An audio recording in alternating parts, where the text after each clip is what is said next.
Tenemos el gusto de dar inicio a las jornadas y con esta conferencia magistral la importancia del enfoque transdisciplinar para el abordaje de las actividades turísticas en los espacios campesinos indígenas. El doctor Agustín Santana Talavera es doctor en Antropología Social de la Universidad de La Laguna, Tenerife, España, investigador y profesor de la Universidad de La Laguna, director del Instituto de Ciencias Políticas y Sociales de la Universidad de La Laguna, especialista en antropología del turismo, sobre lo que ha escrito numerosos libros y artículos. Es fundador y director de la reconocida revista Pasos Internacional y multidisciplinaria de turismo y patrimonio cultural.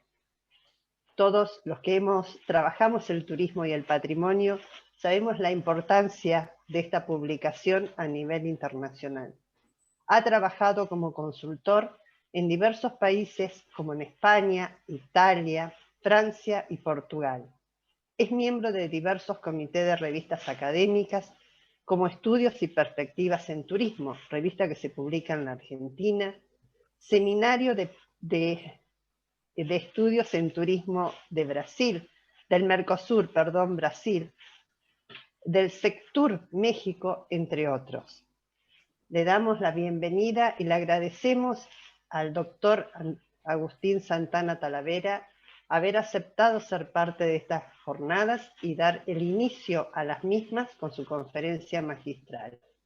Aquellos que quieran realizar alguna pregunta una vez que termine la exposición del doctor, los invitamos a escribir las mismas en el chat, las que serán leídas para su respuesta. Muchas gracias. Sí, perdón, Elisa. No, que le queríamos desear un muy feliz cumpleaños al doctor Santana Talavera y dedicarnos 1 hora y media a nosotros en este día de festejo. Así que entre todos le dedicamos un muy feliz cumpleaños. Ahora sí, lo invitamos a conversar. Muchas gracias, Elisa. Agustín, ¿quiere que le proyecte yo o proyecta usted? Yo lo hago, ya proyecto yo. Muchas gracias. Bueno, gracias. En primer lugar, muchísimas gracias por invitarme a estar con ustedes hoy un ratito. Como comentaba Noemí ahora mismo, mi idea es que yo hable un poquito y luego hablemos entre todos, ¿no? Me hubiera gustado que las circunstancias fueran otras y yo poder estar ahí, ¿no? Y compartir todas las jornadas con ustedes, como es mi costumbre cuando es posible, ¿no? Lamentablemente vivimos lo que vivimos y como decía el señor decano, creo que era, gracias a la tecnología podemos estar hoy conectados, ¿no? Yo quisiera, antes de, voy a compartir pantalla. Bueno, como les decía, que me gustaría empezar con una cosa que creo que es importante. Como decían ahora en la presentación, hay dos cosas de la presentación. Una, ya no soy director, afortunadamente, del Instituto de Ciencias Políticas y Sociales. Ha cambiado de nombre, ahora se llama Instituto Universitario de Investigación Social y Turismo. Esto es algo muy importante porque le estamos dando mucha relevancia al turismo desde mi universidad. También tenemos una cátedra de turismo. Y por otro lado, también es importante para mí porque he dejado de compartir cargos hace relativamente poco y se vive el mundo y se ve de otra forma cuando ya no tienes esa responsabilidad. Eso por una. Por otra, lamentablemente, Estudios y Perspectivas en Turismo ha dejado de publicarse, ¿no? Sí. Este año se publicó, el año pasado, en diciembre, se publicó el último número de la revista, ¿no? Yo lamento profundamente, y así lo quiero decir, que una de las primeras revistas en español que se dedicó a la publicación en ciencias sociales en turismo, después de, creo que son 25 años, 30 años de publicación, haya cesado. Y reconozco también aquí la gran labor editorial y de difusora del conocimiento en turismo que la ha llevado Regina Slaughter hasta su último momento, ¿no? Siempre es una pérdida cuando una revista de este nivel deja de publicarse, ¿no? Dicho esto, iniciando con lo que me habían invitado a contar, todo lo que yo vaya a decir lo hago desde el más absoluto respeto al conocimiento en turismo que todas y todos ustedes tienen, ¿no? Ninguno como ustedes conoce su territorio. Yo simplemente voy a hablarles desde mi posición, que es a veces un poco particular, y que está conformada, mi posición está conformada por los años que tengo de experiencia en investigación, en turismo, en patrimonio y en otros ámbitos, en gestión, y que he desarrollado básicamente entre América y Europa, ¿no? Es importante porque en principio suelo chocar, mis exposiciones suelen chocar con algunas ideas o concepciones del turismo, y tal vez yo lo vaya viendo ya a esta altura de mi vida, con cierta, digámoslo, desde cierta perspectiva, ¿no? Cuando miramos, a ver si esto se deja mover, sí. Cuando miramos, observamos el turismo y el desarrollo del turismo, lo primero que tenemos que tener en cuenta es que es un sistema tremendamente complejo, y en su gran complejidad actúan múltiples sectores, muchísimos intereses, ¿no? Y se generan, por otro lado, muchos elementos a tener en cuenta, ¿no? En este esquema, eso es un esquema muy simplificado y que yo utilizo con mis alumnos cuando les voy a hablar de la multidisciplinaridad del turismo, ¿no? ¿Cómo puede una sola disciplina entender y decir algo sobre esto? Estamos hablando desde mercados que pueden estar muy lejos de los territorios que son destinos, a actividades en destino. Por supuesto, a esos turistas hay que transportarlos y llevarlos hasta el destino. A las actividades en destino, el alojamiento suele ser la principal actividad económica, pero no la única. Como personas tienen que alojarse, pero tienen que además comer, pagan por el ocio, comercian, compran, viven, ¿no? Tienes por el otro lado unas poblaciones residentes, como vamos a ver. Hay toda una parte de logística que tiene mucho que ver con la importación y la transformación. Hay toda una parte de gestión. Tiene que existir seguridad en todos los sentidos, ¿no? Desde sanitaria hasta financiera. Pero por el otro lado también hay una serie de consumos que van a implementarse, que van a crecer en esos territorios, como son los energéticos y de agua, ¿no? Estos dos elementos ya son muy importantes. Todo este encuentro, ¿no? Genere o no empleo, o genere o no el empleo en la calidad que deseamos que se genere, todo este encuentro va a generar huellas, va a generar lo que algunos llaman impacto.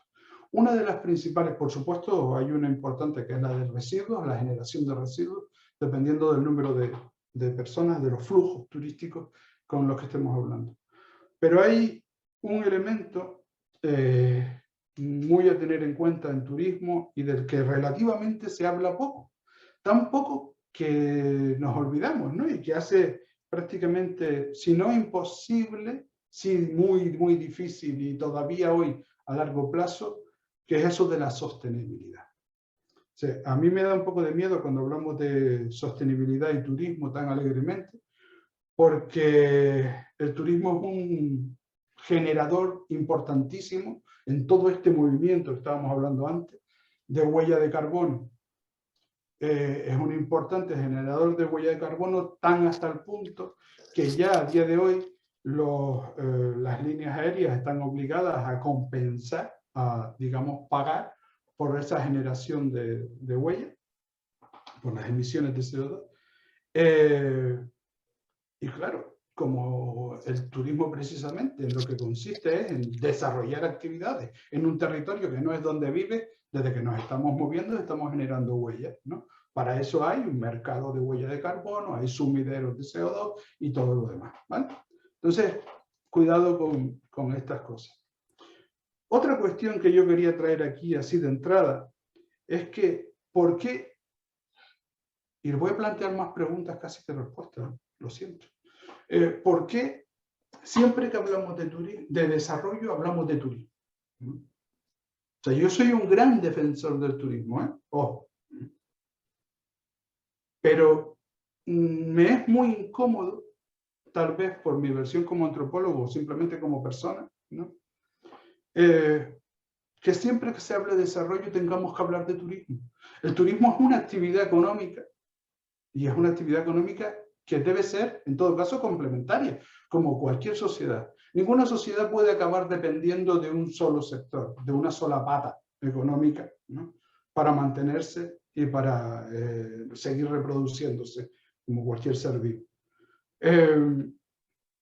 Sí, la imagen que me viene son los pueblos mineros que se hacían en torno a pues, la explotación extractivista del oro, la plata o el cobre, ¿no? Que eran grandes pueblos que a veces crecían y cuando se acababa la veta simplemente se desaparecían o se acababan poco a poco sumiéndose en la pura miseria, ¿no? ¿Por qué no pensamos en otras cosas? Por eso, en ese cuadro blanco que hay ahí, ¿y si además del turismo pensamos en otras opciones viables, diferentes? Evidentemente, asegurada los pilares básicos de cualquier sociedad, que es la soberanía alimentaria y la soberanía energética. Superado esto, ¿por qué no pensamos en otras actividades económicas además de turismo? ¿Vale? Dicho esto, y siguiendo adelante, una cuestión que siempre se repite como un dogma, ¿no? Es aquello de tengo recursos, ¿no? Y como tengo recursos voy a tener turistas. Normalmente lo primero que hay que mirar cuando uno quiere vender algo es quién me lo va a comprar. Se dice cuando se hace gestión turística o gestión de destinos turísticos que el dinero mejor invertido es el del marketing. Porque si tú tienes algo que aunque para ti sea maravilloso, alguien no paga por eso, ¿no? Alguien no va a consumir tu producto, ¿para qué quieres tu producto? Para ti, ¿no? Bueno, pues normalmente para vender necesitamos irnos a los mercados, llegar a los mercados. Y eso es en turismo generalmente muy caro, tremendamente caro. Entonces, cuando se diseñan productos o cuando se diseñan destinos de baja intensidad turística, la proporción de inversión para llegar a los mercados suele ser muy alta. Con esto lo que estoy diciendo es que así como el cliente, el turista final, acaba comprando sueños, ¿no? Acaba comprando expectativas, emociones, algo antes de su consumo. Los destinos muchas veces lo que pretenden son deseos. Es decir, yo tengo deseo de que tener un turista, eso que llaman a veces turista de calidad, que es un horror, porque normalmente se usa el término calidad como un eufemismo de mayor poder adquisitivo y que yo sepa la calidad de las personas no se mide solo por ahí, pero bueno. Necesitamos turistas con mayor poder adquisitivo, necesitamos turistas que vengan, necesitamos turistas que... Pero dice, bueno, sí, vale. Y quiero que no tengan impactos. El único turista sin impactos es el turista que se queda en su casa, ¿no? Es decir, el que no es turista. Y claro, esto dicho así parece una barbaridad, pero no, es lo que hay. O por lo menos es lo que hay hasta ahora. A lo mejor inventamos algo nuevo después de la COVID, ¿no? Y por otro lado estamos nosotros, los que estudiamos y trabajamos en gestión a veces, ¿no? O asesoramos la gestión. Hay que trabajar con hechos, hay que trabajar con datos, hay que trabajar con información válida y fiable, lo más fiable en cada momento, ¿no? Y con estos hechos lo que podemos es dar un paso más y a partir de ese conocimiento generar escenarios, generar posibilidades de encuentros, ¿no? Y generar estrategias, ¿no? Esto pueden parecer palabras vacías a día de hoy, cuando la pandemia nos ha parado a todos, ¿no? Nos ha puesto en un sitio diferente y nos ha hecho mirar hacia adentro y mirar hacia afuera, ¿no? Mirar hasta dónde. De hecho, alguna vez me han preguntado últimamente de cómo va a ser el turismo después de la COVID, ¿no? Y yo respondo dos cosas. Una, a mi bola de cristal se le acabaron las pilas hace algún tiempo, ¿no? Estamos en unos momentos de incertidumbre absoluta. Otra vez nos vamos al mundo de los deseos. Y yo soy muy positivista y me muevo en el mundo de los escenarios, ¿no? Y es mejor pensar en cómo será nuestro mundo con la COVID, ¿no? O sea, ya no la COVID, sino la situación, la experiencia, va a seguir con nosotros. Y sinceramente no creo que vayamos a aprender demasiado de ella, ¿eh? O sea, todo esto hay muy buenas palabras, hay muy buenos deseos, pero los escenarios con que nosotros, por lo menos en los grupos de investigación estamos trabajando, no contemplan un cambio de mundo, un cambio de universo, ¿no? Geopolítico ni económico, ¿no? Siendo así, pues el planteamiento es algo diferente a los buenos deseos, ¿no? Que yo también los tengo, ¿no? Como deseos, ¿no? Necesitamos información, necesitamos conocimiento, necesitamos estar con las piernas en el terreno y estar trabajando con datos reales, ¿no? Dejar el mundo de los deseos para nuestra vida privada y trabajar con datos reales. Nos podemos ilusionar, pero nos ilusionamos haciendo, nos ilusionamos trabajando, ¿no? En ese sentido, pues yo les he puesto ahí 4 cosas, o 5, ¿no? Que son la identidad del destino en el centro. Necesitamos tener destinos con identidad, destinos que sean singulares. Necesitamos trabajar sobre el patrimonio y tener cuidado con el exotismo, ¿no? No creérnoslo, por lo menos. Necesitamos trabajar con paisaje, ¿no? Más que con naturaleza. Necesitamos trabajar con hábitat humano, ¿no? Con el componente emocional especialmente ya, ¿no? Y habría que pensarse si deseamos o no tematizar territorios y tematizar áreas. Yo estoy hablando en términos generales y no estoy hablando de ningún espacio en concreto, ¿no? Entonces son decisiones que hay que tomar. Como estaba diciendo antes, desde un planteamiento sistémico, lo que vamos a trabajar es continuamente desde la transdisciplinariedad, desde los múltiples métodos de acercamiento, y eso a los investigadores nos tiene que hacer reflexionar. Esto es una palabra que nos llena la boca, ¿no? Pero que les puedo asegurar es muy difícil, porque hay que aparcar los egos disciplinares muchas veces, otras egos políticos o egos técnicos, ¿no? Tenemos que aprender a compartir y tenemos que tratar de, digamos, aprender y mucho de los otros. Unos otros que a veces nos pueden ayudar a aprender con su experiencia y otras muchas veces con técnicas o tecnologías, herramientas metodológicas que pueden ser muy específicas. No somos todistas. Nosotros no tenemos que saber de todo. Nosotros tenemos que poder saber un poquito para poder entender al compañero del despacho de al lado, ¿no? O del universo de al lado, ¿no? Tenemos que a veces aprender técnicas que no son las nuestras. O sea, por ejemplo, por ponerme a mí mismo, yo no tenía ni idea de la lógica difusa, ¿no? Para trabajar sobre estadísticas con números borrosos. Pues, y sigo sin tenerla, dicho sea de paso. Pero aprendí lo suficiente para poder interpretar sus datos, para poder interpretar sus interpretaciones del mundo, ¿no? Porque si no, él estaría mirando con unos ojos los casos de estudio y yo lo estaría mirando con otros. Y diríamos que una manzana es verde o azul, ¿no? O no es manzana. No tendríamos ni siquiera el concepto para ponernos de acuerdo. Nosotros necesitamos en la transdisciplinaridad tener un espacio conceptual lo más común posible. En los años 80, cuando se inicia gran parte de la investigación turística tal como hoy la conocemos, simplemente no habían conceptos.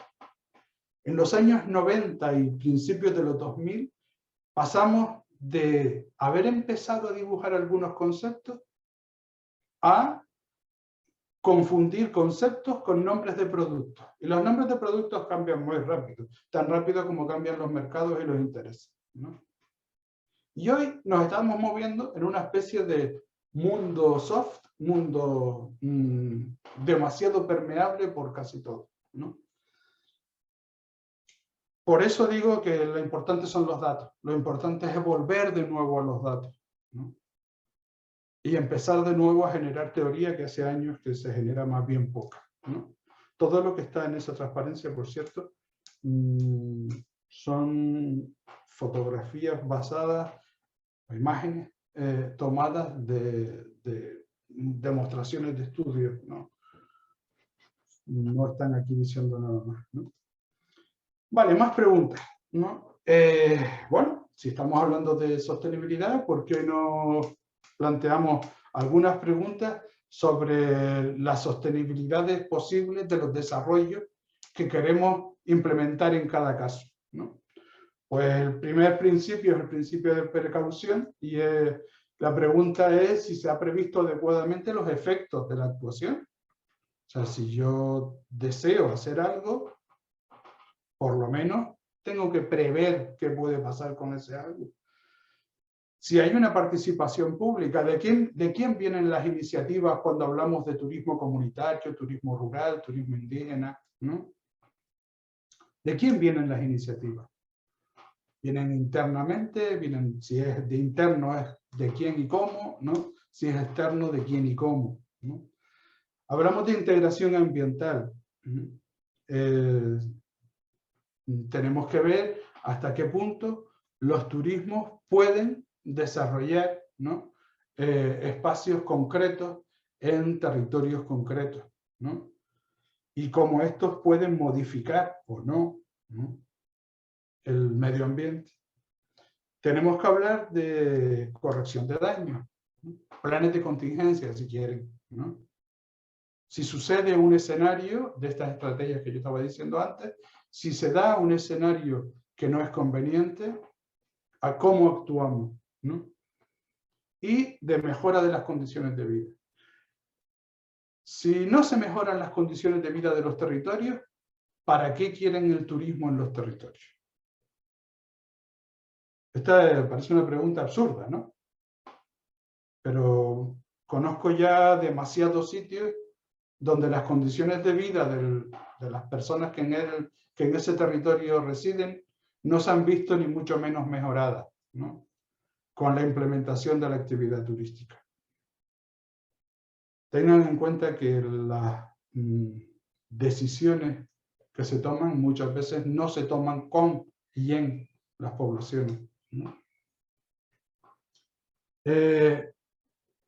Algo que hay que decir casi al principio. ¿Cuáles son las lógicas de organización del turismo? El turismo puede tener múltiples lógicas de organización, pero la principal es económica. El turismo es una actividad económica con, digamos,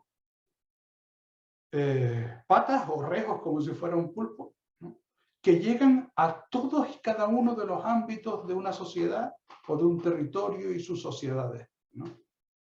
Pero es una actividad económica, ¿no? Y como tal se mueve en mercados y como tal trata de obtención de beneficios, de réditos también económicos. Si no, estamos hablando de otra cosa, no estamos hablando de turismo, ¿no? Y esto implica que debe ser comedido en sus costes, ¿no? Esto implica que va a haber siempre una tendencia a un cierto grado de desarrollismo. He visto que Jordi Gascón está invitado a la jornada, ¿no? Y pueden preguntarle a Jordi por la experiencia de su trabajo de campo, de su tesis doctoral, ¿no? En el Titicaca, ¿no? Que es muy interesante en este sentido, ¿no? Los planteamientos de desarrollo de los destinos, generalmente si hacen una lectura rápida, hay muchos casos ya, si hacen una lectura rápida, pueden encontrarse que casi siempre los desarrollos empiezan localmente, hay un empoderamiento de ciertos sectores de la localidad, ¿no?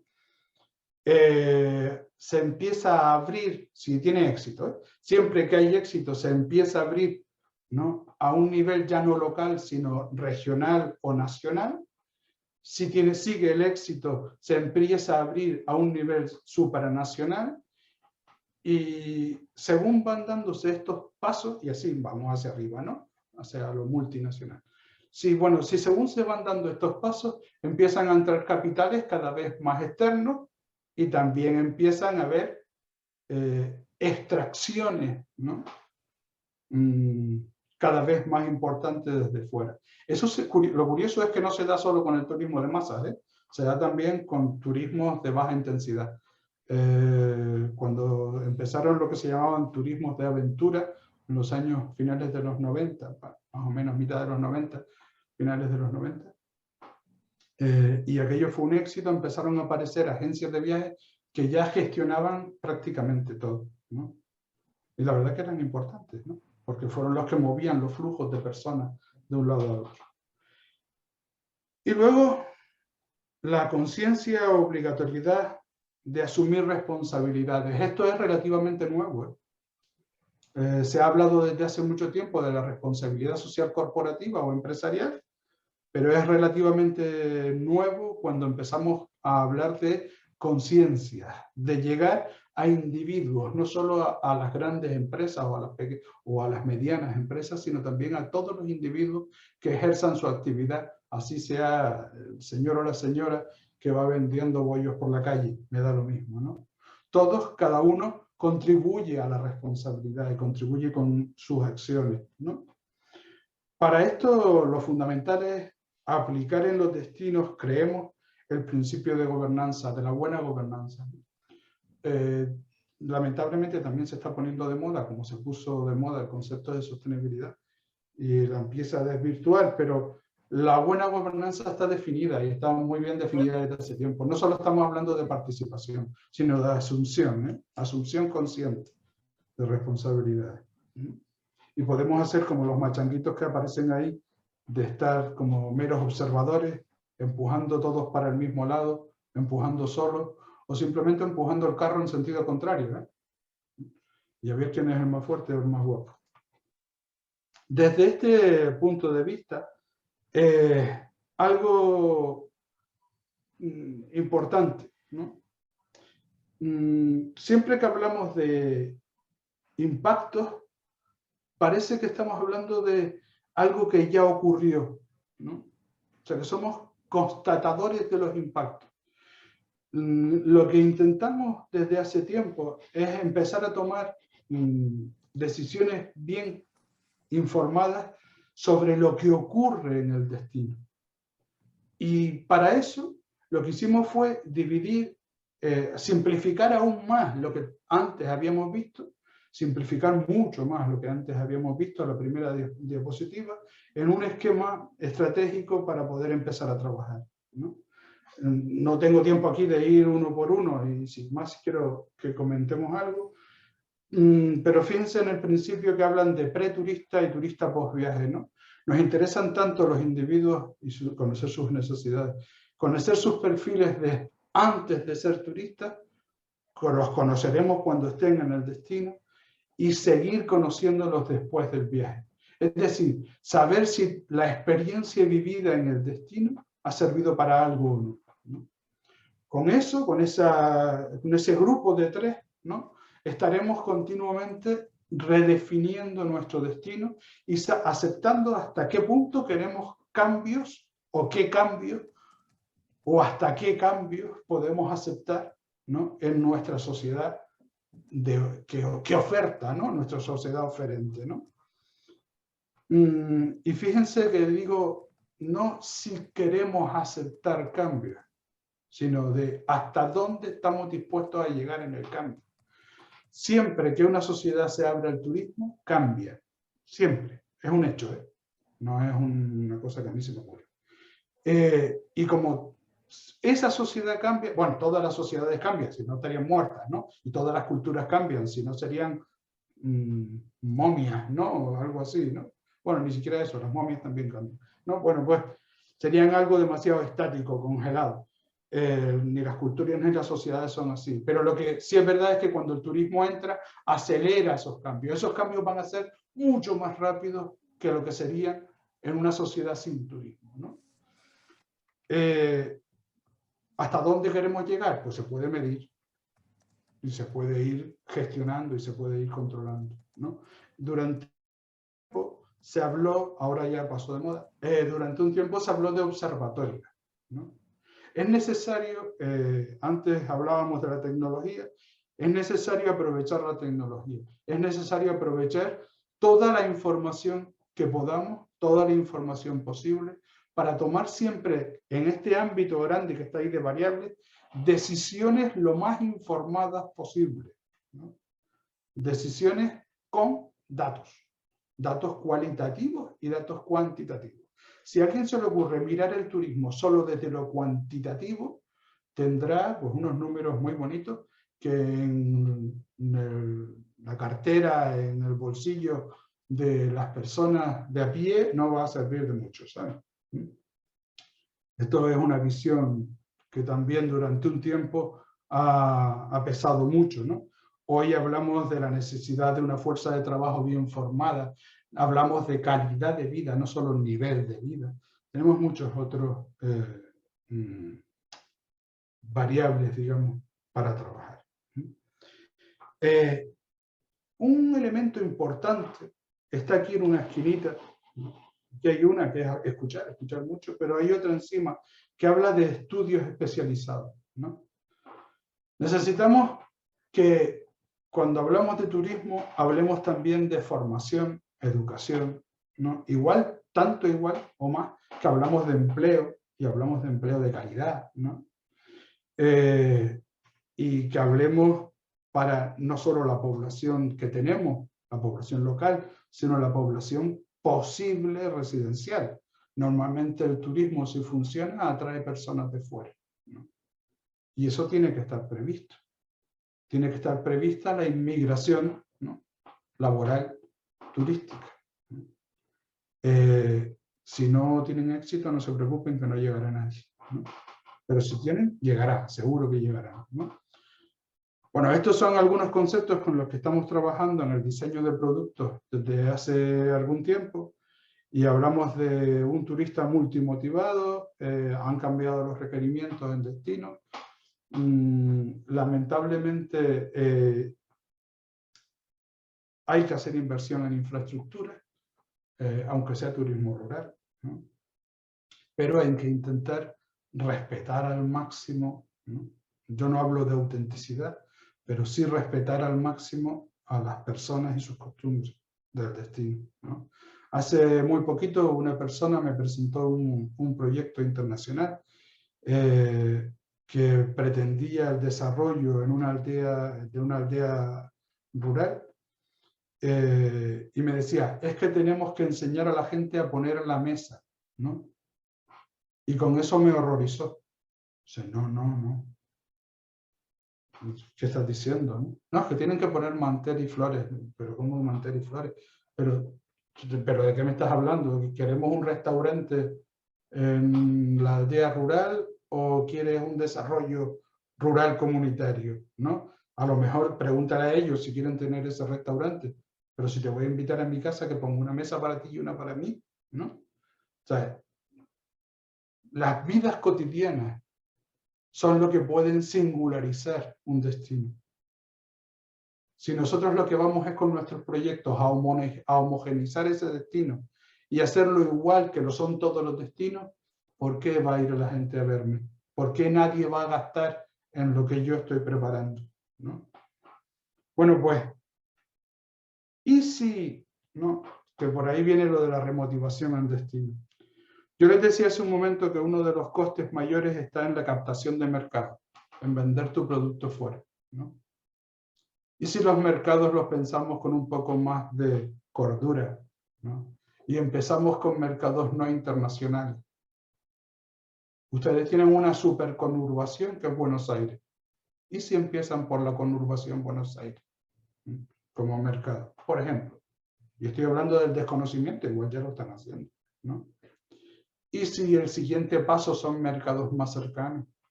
O con los que ya exista conectividad. Si pensamos un destino partiendo de cero y hay que montar toda la infraestructura necesaria para que el turista, que siempre se piensa en el turista en muchos destinos americanos, lo que he visto es que piensan en el turista lejano, ¿no? Que suele ser norteamericano. En el sentido de norteamericano me refiero a México, Estados Unidos, Canadá, o europeo, y si es europeo central casi mejor, o nórdico. Pero miren, ¿ustedes han pensado que la barrera de las 8 horas sigue siendo fundamental? La barrera de las 8 horas es una barrera psicológica, ¿no? De cuando la gente considera algo extremadamente lejos, ¿no? Disculpe, doctor Santana, ya llevamos media hora. Vale, muchísimas gracias, Noemí. Acabo Ay, rápidamente, voy muy rápidamente, ¿no? Bueno, nosotros hace años en el equipo de investigación diseñamos un conjunto de tensiones, esto está operacionalizado, para poder hablar no de impacto, sino de preimpacto, ¿no? De poder detectar posibles ocurrencias que no convenían para los desarrollos antes de. Y hablamos de este conjunto de tensiones que son la perceptiva, la identitaria, la relacional, la económica y la medioambiental. Detectando algunos elementos, algunas modificaciones en estas áreas, podíamos prever impactos y tomar acciones para evitar que se ocurrieran, ¿no?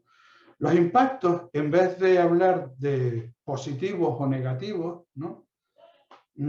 Preferimos no hacerlos en positivo o negativo porque no hay un impacto. Bueno, a lo mejor sí, que nos caiga un meteorito debe ser negativo para todos, pero casi cualquier elemento, casi cualquier efecto sobre el territorio, sobre las poblaciones, podrá ser positivo para uno o más positivo para uno y más negativo para otro. Esto que representa ahí de empresas, instituciones, ¿no? Y personas, ¿no?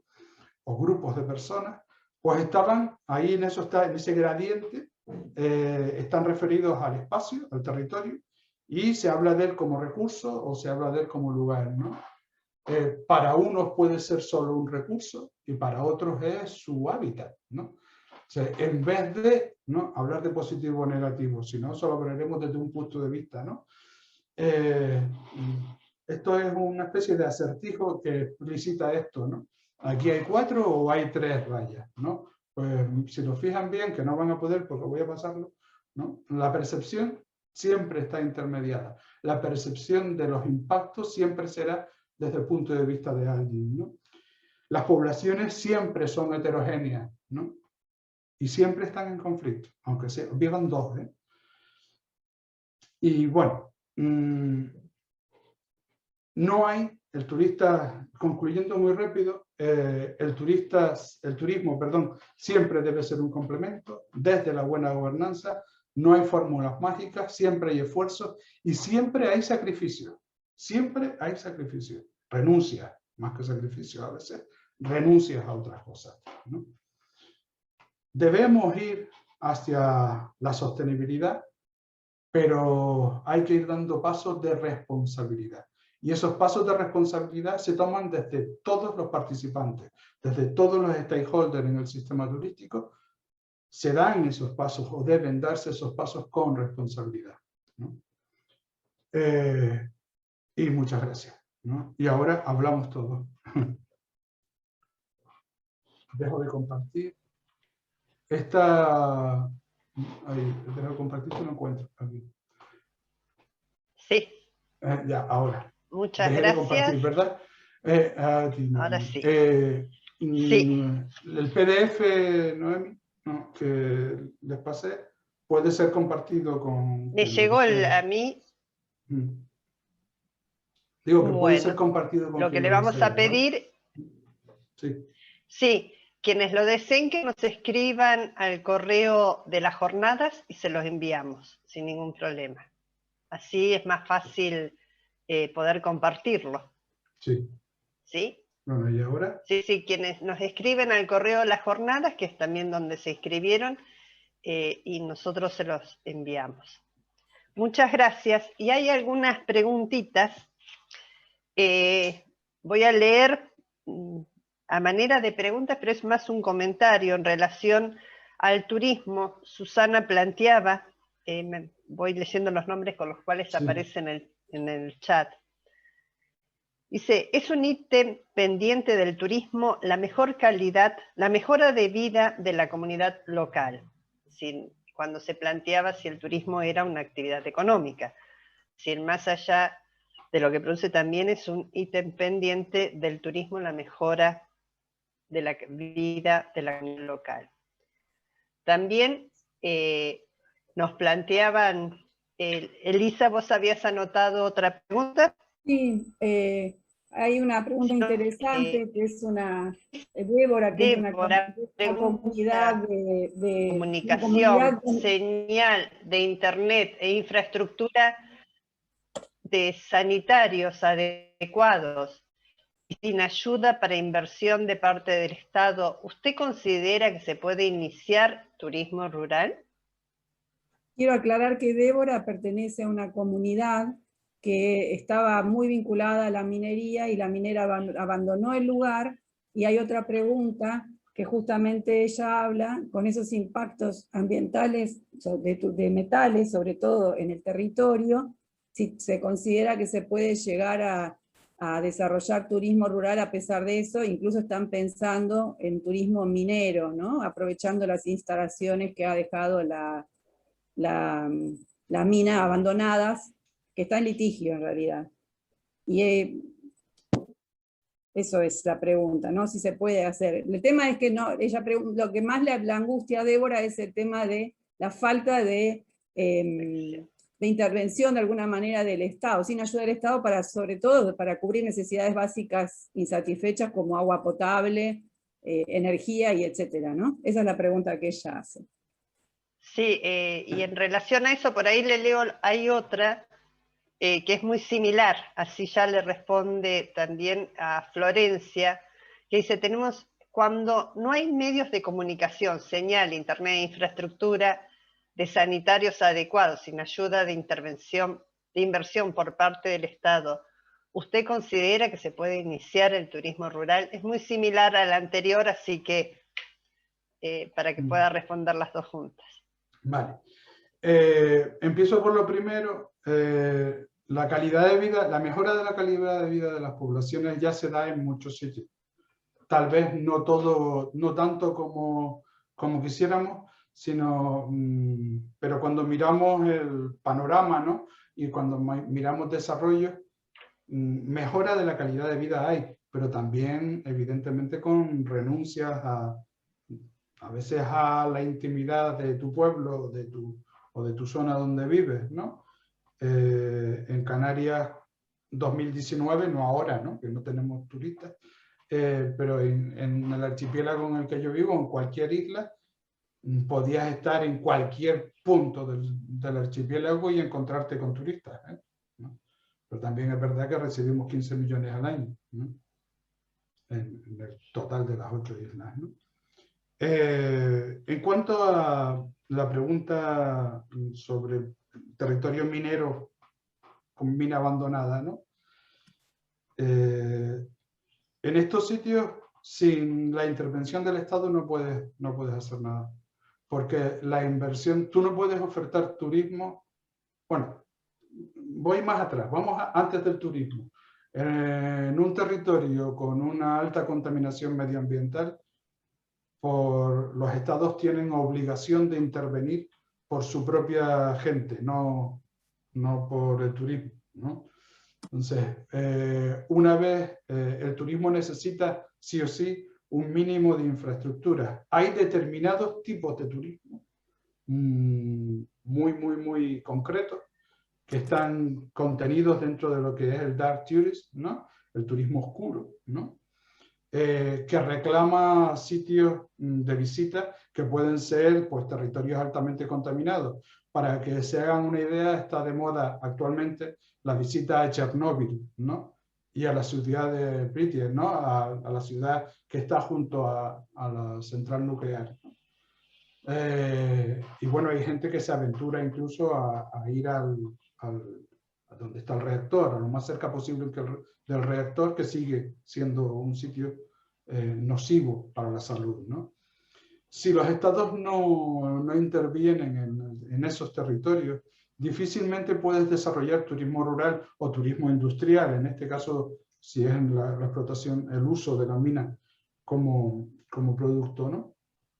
En esos casos tienes que tener, pues yo no sé, no conozco el caso concreto, pero generalmente tienes que tener unas condiciones de seguridad en sentido general para la visita. Las poblaciones que están vinculadas, y evidentemente necesitas de pues, agua potable, electricidad, se puede conseguir de muchas formas, ¿no? Pero sin intervención del Estado, no sé, no me gusta decirlo tan rotundamente, pero es prácticamente imposible. Bien. Elisa, ¿sí? perdón, creí que había terminado. No, digo que como me van apareciendo, creo que hay más preguntas, pero... Sí, no, por eso se la vamos a leer nosotros, por eso así vale, que tranquilo. Es que a mí me aparecen y me desaparecen muy rápido. Sí, no, tranquilo, le vamos siguiendo el orden. Vale. Elisa. Acá se dio una discusión medio fuera del chat sobre un tema de cuando dijiste que el turismo era sobre todo una actividad económica, que tenía diversas lógicas. Yo desde mi punto de vista lo interpreté que bueno, obviamente que la más importante es la económica, que sin economía, sin la lógica económica no habría turismo. Yo coincido, pero algunos compañeros no, y otros acotaron, depende de qué economía se estaba hablando. Así que me gustaría si pudieras extender este comentario. Y después otra cosa, que te pregunto, esto es una pregunta que hablaste mucho y yo coincido en la importancia de los datos, tanto cualitativos y cuantitativos, para generar conocimiento y teoría. Y hay una preocupación que creo que tenemos todos, y esto no se ofenda a nadie de lo que estamos acá, pero creo que es una forma para crecer, que muchos de los trabajos típicamente de turismo son propositivos, ¿no? De lo que debería ser sustentable, debería haber desarrollo, y lo dan como afirmaciones a veces ya hechas. Entonces me gustaría también que profundices un poco en cómo trabajar, dejar de estas proposiciones para transformarlo en investigaciones concretas basadas en hechos. Estas dos cosas, y después hay unas preguntas más que las recuperará Noemí. Gracias. A ti. Empiezo por lo primero. A ver,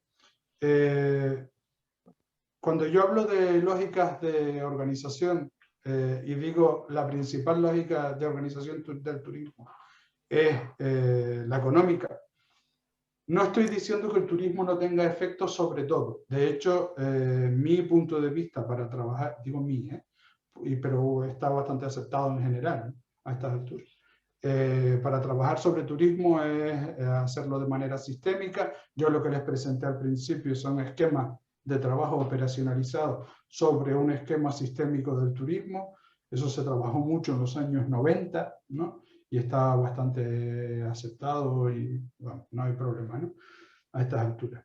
Cuando hablamos del sistema turístico, casi todos los investigadores saben de qué estamos hablando e incluso bastantes gestores del turismo. Ahora bien, negar el turismo como lógica económica, ¿no? Me parece sinceramente una aberración, ¿no? Porque entonces, ¿para qué quieres el turismo? El turismo no es una actividad de subsistencia. El turismo no es una actividad que haga falta para la reafirmación identitaria, ¿no? El turismo no es una actividad, o sea, el turismo ya está incluido en la cultura de muchas poblaciones y de muchos territorios, fíjense que lo que estoy diciendo es una afirmación muy fuerte, pero no necesariamente es imprescindible para la cultura, ¿no? El turismo no es un derecho humano, ¿no? Aunque implique derechos humanos, ¿no? O sea, el turismo es el brazo armado, digámoslo así, entre comillas, del capitalismo, ¿no? El turismo se mueve a los niveles que estamos viendo. La Organización Mundial del Turismo es un club de productos, un macro club de productos, que intenta gestionar y dividir el planeta en su conjunto y dentro de los países, territorios específicos para los desarrollos de estos movimientos de capital. Esos movimientos de capital pueden ser aprovechados por muchísimos de nosotros, por muchísimos territorios, nosotros como territorio, ¿no? Evidentemente que sí. Y van a tener, como estamos viendo y como es imposible negar, consecuencias medioambientales. Lo primero que estaba yo hablando ahí era de la huella de carbono, ¿no? Y consecuencias culturales y consecuencias sociales, ¿no? Por supuestísimo que sí. Pero si le quitamos la razón económica, ¿para qué lo quiere? Si le quitamos la razón económica al turismo, que es ese movimiento, esa generación de empleo en los territorios, que es básicamente fundamental, ¿no?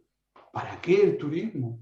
¿No? O sea, si alguien tiene una respuesta al para qué turismo sin la razón económica, que me lo diga, por favor, porque yo no la veo, no me lo puedo ni siquiera imaginar, ¿no?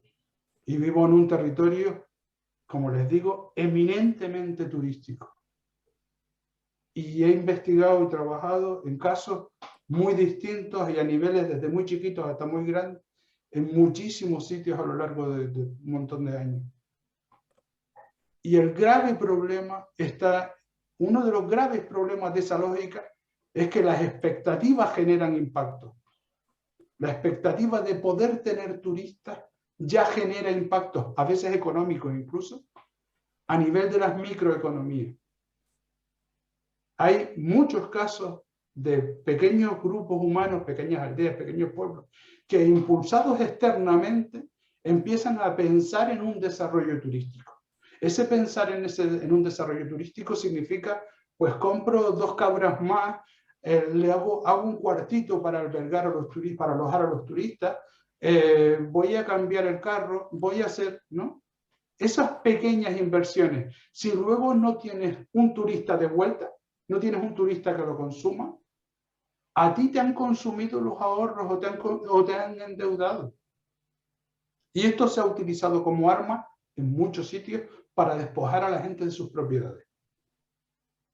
O sea, en otros sitios, en vez de hablar a niveles de microeconomía, estamos hablando de grandes préstamos a nivel institucional del Banco Mundial o de los turoperadores. Ahora los turoperadores, con el parón mundial del turismo, también están en desgracia, algo que era impensable hasta hace un año, ¿no? Porque los turoperadores, los grandes operadores turísticos, se han salvado hasta de las crisis intermedias, ¿no?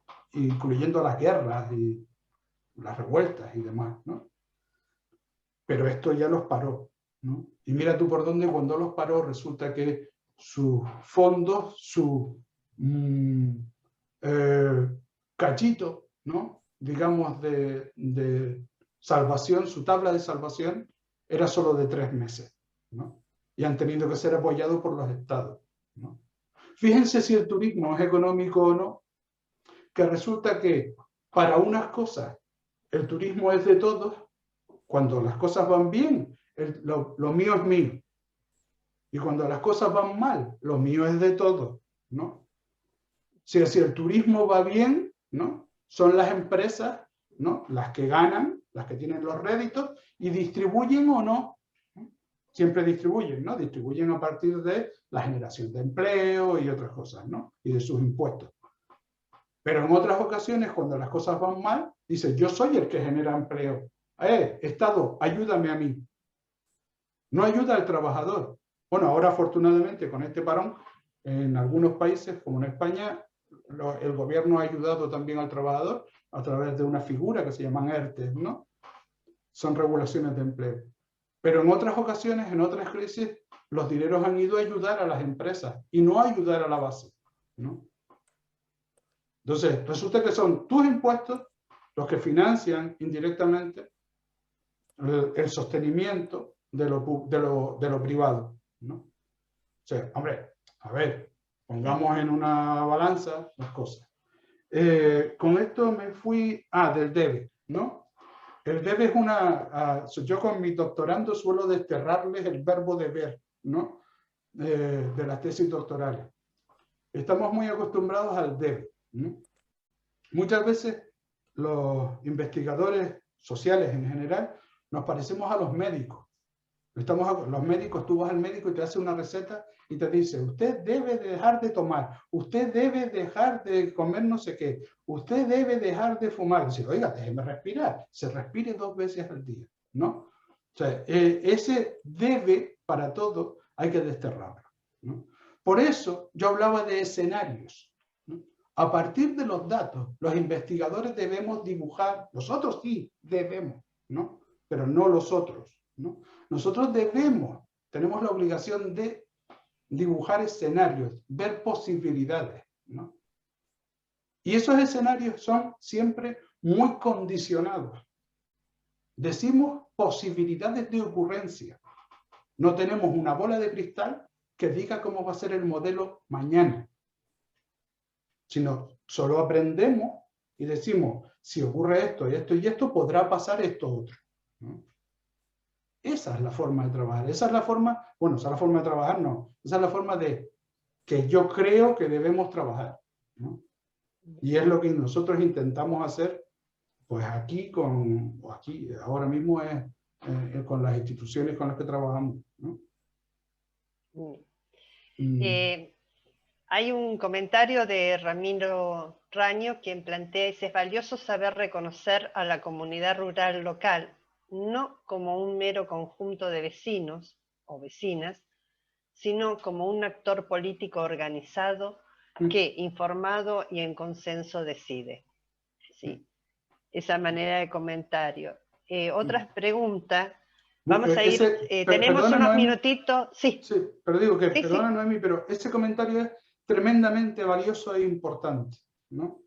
¿Vale? O sea, si nos olvidamos, en cualquier plan de desarrollo, ¿no? La comunidad tiene que empoderarse.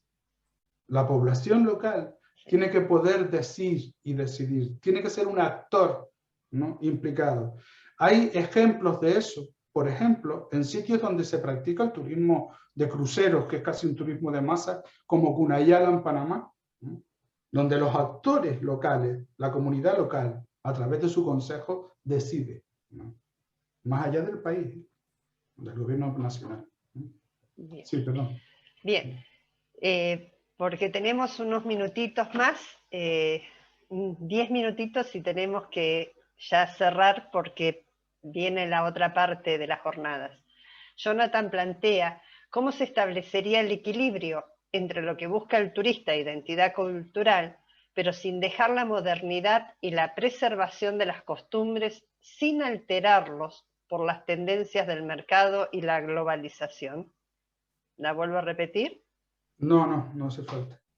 Gracias. A ver, en la propia pregunta está, hay un matiz importante, ¿no? Las sociedades cambian. Y entonces, si yo lo que quiero es una comunidad muestrario, como una vitrina en un museo, pues ese es un punto de partida. Acabamos de decir que hay que empoderar a la sociedad. Un momento antes estaba diciendo hay que dotarla de infraestructuras y condiciones de vida, ¿no? Las mismas que pueda tener cualquiera de nosotros. Y ahora digo, tengo que meterlas en una burbuja para presentarlas a... Sí, a ver, un destino no es un teatro, salvo que así lo decida. Un destino puede ser, puede decidir, ¿no? Que vamos a montar nuestro pueblo, ¿no? Nuestra aldea, como si fuera un teatro. Y nos vamos a vestir todos de época, nos vamos a vestir de el indígena que se supone que somos, ¿no? O que fueron nuestros antepasados, ¿vale? Y así, ¿no? Pues nos vamos a presentar ante los otros, ¿no? Eso es una decisión que se puede tomar. Hay muchos pueblos que lo han hecho, ¿vale? Y entonces vivimos una vida hacia adentro, una vida privada, ¿no? Y una vida hacia el turista, ¿no? Es aquello del Masái, de la aldea Masái, que dice, oye, oye, oye, quítate el reloj que van a llegar los turistas, ¿no? La gente cambia, y la gente, todas las sociedades cambian cuando tienen acceso al contacto con otras sociedades. Este contacto puede ser por el turismo, pero puede ser por internet, puede ser por el teléfono móvil, puede ser por la radio, o puede ser por el comerciante, o puede ser por una guerra, ¿no? Pero todas las sociedades, al tener contacto con otras, cambian, ¿no? Pretender una, entre comillas, autenticidad perfecta, ¿no? Eso es meter a una sociedad y a su gente en un armario, ¿no? En una especie de estantería, ¿no? Que muestro a otros, ¿no? Salvo que, digo, vuelvo al principio, ellos lo decidan. Bien. Matías Valenzuela, que es docente investigador de la Universidad Nacional de la Patagonia, sede Puerto Madryn, le pregunta, ¿qué rol cree que puede cumplir el pensamiento crítico en el turismo ante estos escenarios de conflictividad, crisis y transformaciones? No sé si se me ha notado que soy un gran defensor del pensamiento crítico en turismo, ¿no? ¿Vale? Yo creo que podemos, y mucho, ¿no? Desde, sobre todo los investigadores y desde la reflexión, ¿no? Desterrando el debe, ¿vale? Yo no soy quien para decirle a nadie lo que debe hacer, ¿no? Y desde el conocimiento sí podemos estar haciendo aportes para la mejor, ¿no? Entre comillas, explotación o uso de la actividad económica turismo. Y eso muchas veces implica... Bien. Perdona, muchas veces implica que tenemos que hacer, desarrollar, ¿cómo se llama?, productos, o que tenemos que ver cómo manejar el patrimonio para el turismo, o que tenemos que ver qué formación hace falta, ¿no? O sea, es pensamiento crítico, pero no desde la barrera. Desde la barrera todos los toros son chicos, sino desde el cerco, ¿no? Con el toro, ¿no? Perdón, sí. Bien. Se me perdió. Marina Del Ponti le pregunta, ¿cómo se está pensando la transformación del turismo en Canarias, teniendo en cuenta que las islas son territorio de base rural? Que son las islas territorio de base rural. Las islas fueron territorio de base rural hace muchos años. No, digo que las islas fueron territorio de base rural hace muchos años, pero llevamos 50 años ya de desarrollo turístico, sigue habiendo ruralidad y lamentablemente, muy lamentablemente, no tenemos ni mucho menos soberanía alimentaria. Hasta gran parte del pescado, bueno, aquí no se produce para el consumo sin turistas, imagínense para el consumo con turistas, ¿no? Cualquier día del año estas islas podían tener en el año 2019, cualquier día que cogieran el corte, ¿no? En torno a 350.000 turistas mínimo, ¿no? Cualquier día, ¿vale? Para alimentar y cubrir las necesidades de estos turistas, todo viene de fuera, ¿no? Entonces, estas islas, el modelo que se está planteando, a ver, una cosa es de nuevo los deseos que se están expresando es de un cambio de modelo, ¿no? La práctica, les puedo asegurar que en ninguno de los escenarios con los que se están trabajando hay cambio de modelo. Lo que se pretende es seguir llenando las camas y seguir trabajando con el turismo. Las islas son muy diferentes. Tenemos 4 islas con destinos donde es predominante el turismo de masa, ¿no? Y otras 4 islas, ¿no? Una muy chiquitita, ¿no? Y otras 4 islas con turismo desde rural a otras formas de turismo, ¿no? Entonces, esas islas de turismo rural, hay algunas de ellas que vale la pena estudiar porque muchas viviendas de turismo rural están siendo explotadas por personas europeos, ¿no? Y muchas veces directamente en Europa, ¿eh? O sea, se ofertan directamente en Europa, se cobran directamente en Europa, y aquí lo que se da es, en esa isla lo que se da, es el mantenimiento de la casa, ¿no? Por locales, ¿no? Pero nada más. Le agradecemos, hay a lo largo de todo el chat felicitaciones y agradecimientos por esta conferencia.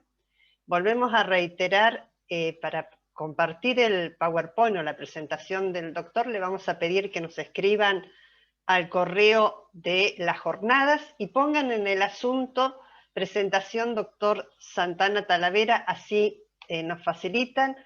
Hay saludos y agradecimientos desde todo Latinoamérica y de quienes están participando, Bolivia, Perú, México, por supuesto nuestro territorio argentino, le agradecen y le agradecemos enormemente. Y Elisa, ¿querías decir algo? No, también agradecer, y bueno, creo que como primera conferencia nos dejó a todos bastante inquietos, porque agradezco que estimules nuestro mecanismo intelectual, criticando y aportando discusiones, que creo que todos se quedan con ganas de más, pero lamentablemente ya estamos sobre la hora de empezar las mesas, como siempre sucede. Te deseamos un muy feliz cumpleaños de vuelta, que pases bien tu día, y bueno, damos por cerrada esta conferencia, agradeciéndole a Agustín. Si quiere decir sus últimas palabras, le damos unos minutos, y bueno, ya nos mantendremos en contacto. Muy poquitos minutos. Muchísimas gracias a todas y a todos por haberme soportado durante 1 hora y pico, ¿no? Gracias a todos mis amigos americanos, porque tengo muchos en casi todos los países ya a esta altura. Y espero que nos volvamos a ver pronto, ¿no? Tienen mi correo electrónico, si cualquiera necesita cualquier cosa, puedo demorarme, pero siempre contesto. Adiós y muchas gracias.